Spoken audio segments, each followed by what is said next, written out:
Hello, I am Hui Fang, Occupational Therapist from KKH. I am also a mother of two lovely kids who are 2 and 4 this year. Today, I am going to talk to you about how do I set up an inviting play environment for my child. How does an inviting play environment look like to you? Is it about the type of toys? Wooden versus plastic? Open-ended versus single-purpose toys? Or is it about an Instagrammable play space, having a playmat, low shelving, kid-sized furniture, or age-appropriate toys? Or is it about the mess that entices the kids to continue playing, or the smiles, giggles, and connection between the child and the play partner? I think there is no one-size-fits-all approach to setting up your home play environment. In the next few slides, I will not be attempting to give specific play ideas, as I think the internet, social media, Pinterest will do a far better job than me. But instead, I hope to share with you some of the thinking process behind selecting a play activity or play setup so that you know what to look out for. For today, I'll be sharing 4 key steps to setting up an inviting play environment and apply them to these scenarios. I hope the scenarios can relate well to you. Step 1, know your child. Firstly, know your child's interests. Make a list of what your child likes to play during playtime. It may be a certain toy or household item like plastic bottles, maybe a certain color, a specific space in the house, certain toy category like vehicles. Write them all down. Next, identify your child's skills. What are the things that they are good in? What are the things that they are starting to develop? This will give you a glimpse on your child's current level of skills. For example, in this picture, the child is able to put all the wooden rings into the stacker regardless of the size. She is starting to stack by size, but only with your help. And that gives you an idea on how you can help your child develop next. Start by presenting 2 rings of different size to your child and let her choose the bigger or smaller one. Continue doing this until she finishes stacking the rings according to size. Scaffold your child's learning, but be mindful not to offer too much help. Next, know your child's play stage.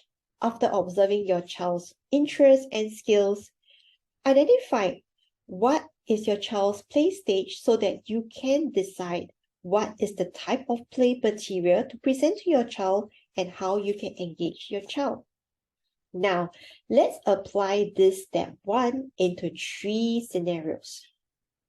First scenario, my child cannot play by himself. He keeps wanting me to be with him. In this scenario, I might want to explore the child's skills, specifically his regulation. Self-regulation can be defined as the act of managing thoughts and feelings to enable goal-directed action. As depicted in this figure, multiple layers of factors contribute to self-regulation, from biological predisposition to caregiver support to environmental context. In the scenario highlighted here, first consider your child's biology. What excites or calms your child? What are his likes or dislikes? Does he sleep well? Is he eating well? Does he feel safe and connected? During the first year of life, young children are dependent upon their caregivers to create a safe, nurturing, and appropriately stimulating environment so that they can learn from the world around them. There is increasing number of parenting books that talk about the supportive process of co-regulation between adults and children to help them develop that foundational self-regulatory skills that they will need to get the best start in life. You might consider starting from co-regulation. Scan the QR code to retrieve the article for more information on self-regulation in the first 5 years. In the next scenario, my child is playing alone too much. In this scenario, I might want to explore your child's current play stage. Most of your children might be at stage 2, solitary play over here. where your child plays alone and may not be interested in playing together with others yet. This is part of normal development, and in fact, your baby may start solitary play as young as 2 to 3 months old, or as soon as they can start seeing bright colors and texture. Solitary play teaches babies how to entertain themselves and also foster their future independence, something that you want so that you can get your things done. However, if you find that your child is playing alone too much, to the extent that he or she does not look right at you, or hard to get them to look at you, does not respond when someone calls their name, or does not share enjoyment or interest with others, you might want to share your concern with your pediatrician in the next developmental check. Next scenario. My child is not playing the way that the toy is intended for. In this scenario, I might want to explore your child's play interests, skills, and play type, which is everything in step 1. Most of your children might be at the sensory motor play stage that consists of both exploratory play and functional play. Observing how your child play will give you an idea on the type of play they engage in. Exploratory play is when your child explores toys and objects rather than playing with them. For example, feeling the teddy bear, mouthing a block, or looking at the doll's hand. Through this type of play, children learn about their world by exploring different shapes, colors, sizes, and textures. For example, you pass your child a shape sorter.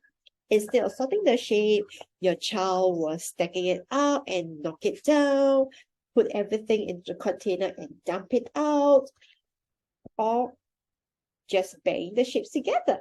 Your child is likely at the exploratory stage. Well, the good news is anything can be a play object for your child at this stage. An empty water bottle, pots and pans, cause and effect toys, anything that they can see, hear, smell, touch, and move. Social games such as peekaboo, hide and seek, and roughhousing activities will be fun for them too. By the time they have moved on from this stage to functional play, they start to understand and learn how to play with and use toys in the way they are designed. Understanding the type of play your child engages in will allow you to choose age-appropriate toys for your child and decide how best to engage your child in those toys. These 3 photos are taken from the CRADLE Facebook group. The first 2 pictures are ideal activities for children in the exploratory stage. The last activity will be equally fun for a child in exploratory stage, but we might need to switch out the beans and the spoon with bigger items like plastic balls for those below 1 year old. Now, there is all sorts of toys in the market these days, and more often than not, it is so hard to resist putting them into the shopping cart and click buy now. But the disappointment may come when you excitedly present the toys in front of your child. He only took 1 glance and moved on to other things. In those situations, think about how you can modify the way the toy can be played to suit your child's play stage or play time, or keep it in storage until your child may be more ready for it.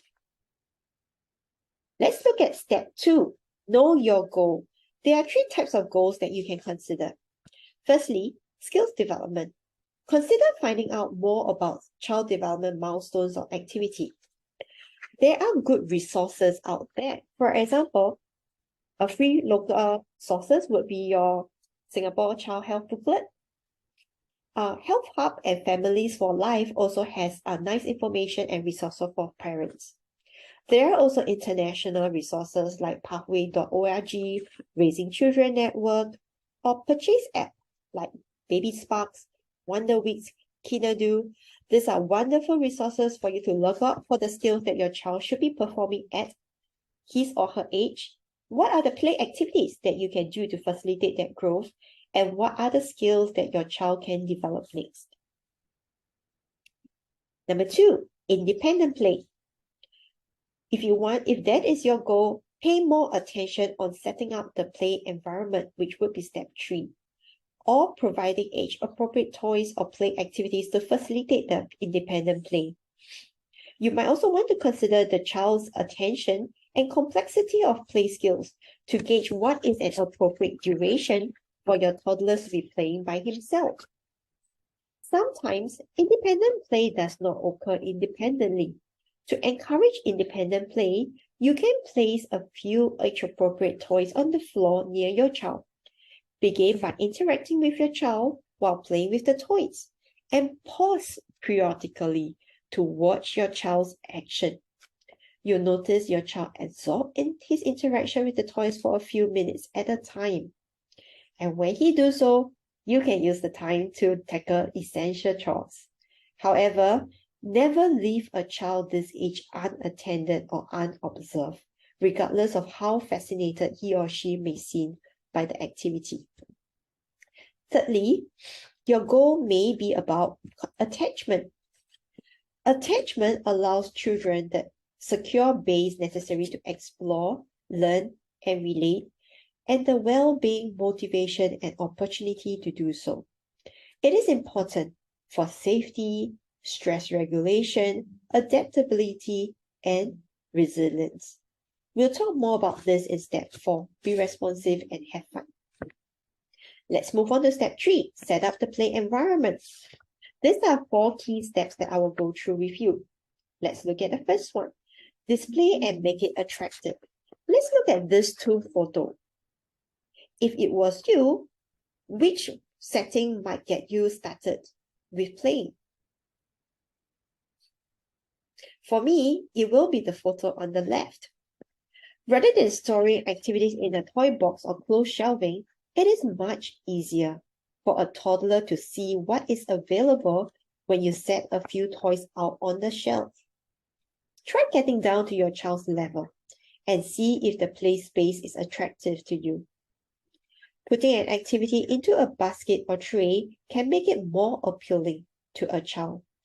Put a few sets of toys on the shelf. The number of toys displayed depends on your child's attention. 6 is usually a good number. If the child does not seem interested in the activity anymore, changing the tray, rotating the toy can make the play corner more attractive. Look at these 2 pictures again. Which photo or which setup might entice you to start playing with the toy? For me, it's the one on the right. Disassemble the activity before returning it to the shelf. A completed activity is less attractive to a toddler than one that has been left undone. Next, use what is available. There is no need to buy all the material that you can see on Pinterest, social media, or books. They are meant to give you a guide on the type of activities that will interest toddlers. Similar ones can be made from the things that you already have lying around your house. Like, for example, this ribbon pull sensory cup is quite a common Montessori activity. And there you go. Look at the adaptation on the right. You can use any blender, box, plastic tray, etc. And doing so will also give you the flexibility to modify an activity to make it easier or more difficult, or just to add some variation to keep your child interested and keep the fun going. All right, let's explore what we have discussed so far into this scenario. My child is more interested in making a mess instead of playing with the toy. In this scenario, I might want to explore how you set up the play environment. Previously, my play space looked something like this picture over here, where there are plenty of toys, and I figured the kids would be quite delighted to be surrounded by so many toys. Well, they did have fun, but not the way I wanted.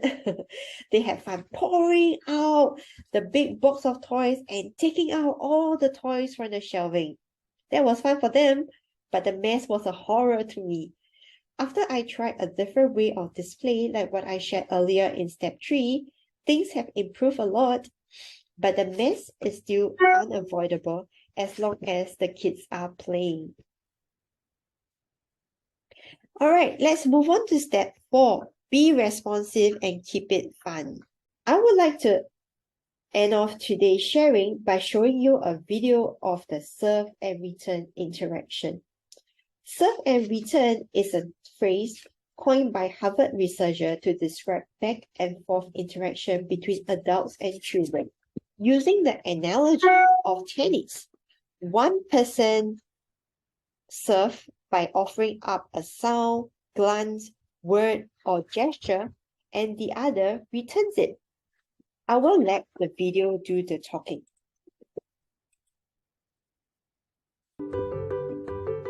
Did you know that you can help build a child's brain?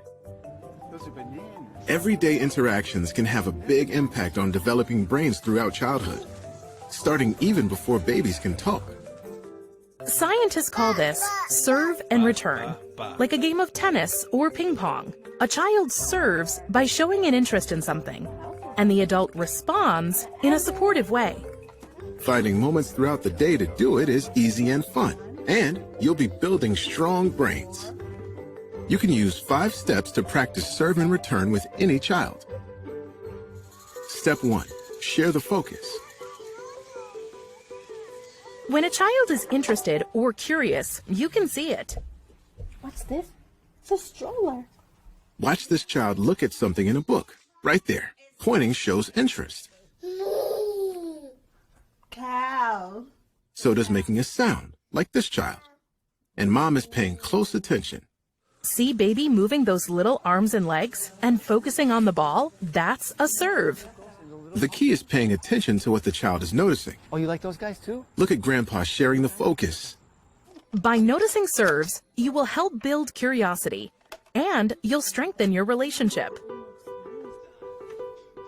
Step 2. Support and encourage. You can return a child's serve by saying a word of encouragement. That's right. Very good. Watch Grandpa return this serve by saying thank you. Yeah. Thank you. Even a facial expression can encourage a child. Orange. Or emotion, like this mom dancing. Time. You can also pick up the object that the child is pointing to and bring it closer. You need help to sit her down? Things like helping and playing with the child let them know that their thoughts and feelings are heard and understood.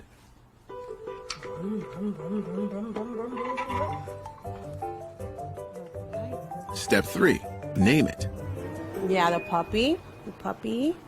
See the windows, the house. When you return a child's serve by naming what they are seeing, doing, or feeling, you make important language connections in their brain. He's got bumps all over him, huh? This brain building happens even before a child can talk or understand your words. You can name anything: a person, a thing, an action, a feeling, or a combination.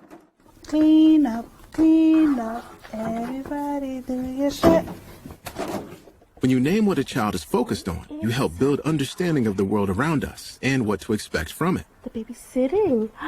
Ooh, the baby's sitting in the back seat of the car. You like those? Those are raisins. You have raisins all the time. Naming also gives a child words to use later and shows that words are important to you. Step 4. Take turns back and forth. Taking turns helps children learn self-control and how to get along with others. Waiting is crucial. When you return a serve, give the child a chance to respond. How are you? I'm good. How are you? Note that the caregiver waits here for the next serve.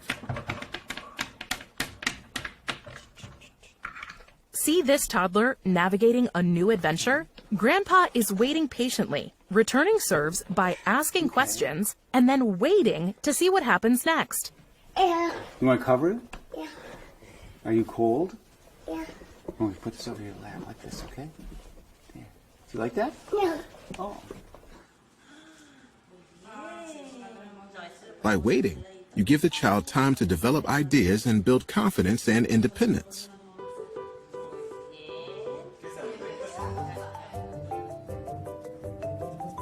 5. Practice endings and beginnings. Like over there? Children signal when they're done or ready to move on to a new activity. Watch how this child shows it's time to start something new. Letting go of a toy signals an ending. Then picking up a new toy signals the next beginning. Want to play with the giraffe? Sharing the focus is important in this step. Ooh, the big eagle. Because this mom is sharing the focus, she notices when her child is ready to end one activity and begin something new. When you can find these moments for a child to take the lead, Let me try this one. you support the child in exploring their world Would you like to play with something else? and make more serve and return interactions possible. Sit there. Serve and return interaction is critical for a child's developing brain. And the best news is that you can do it anytime, anywhere, without any need for toys or technology. Look for small opportunities throughout the day, like while you're making a snack or while you're grocery shopping. What matters most is that you're doing each of these 5 steps. Notice the serve and share the child's focus of attention. Return the serve by supporting and encouraging. Name it, take turns going back and forth, and practice endings and beginnings. Serve and return interactions make everyday moments fun and become second nature with practice. Try practicing with a child today.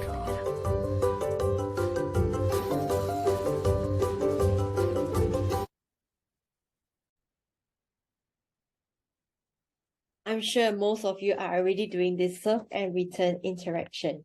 Going back to the earlier scenario whereby your child is making a mess, you can also consider using this serve and return interaction to redirect your child back to purposeful play.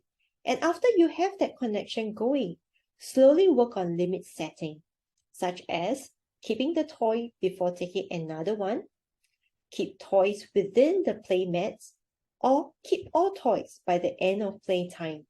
If revamping the play environment and setting rules does not help, go back to step 1 and consider what is your child's current play skills to reconsider whether the environment and the toys are appropriate for your child. All right. So at the end, most importantly, have fun together with your child. As much as you want your child to enjoy his play, you'll be doubling the fun when you also immerse and enjoy the play as much as he does. Enjoy playing with your child.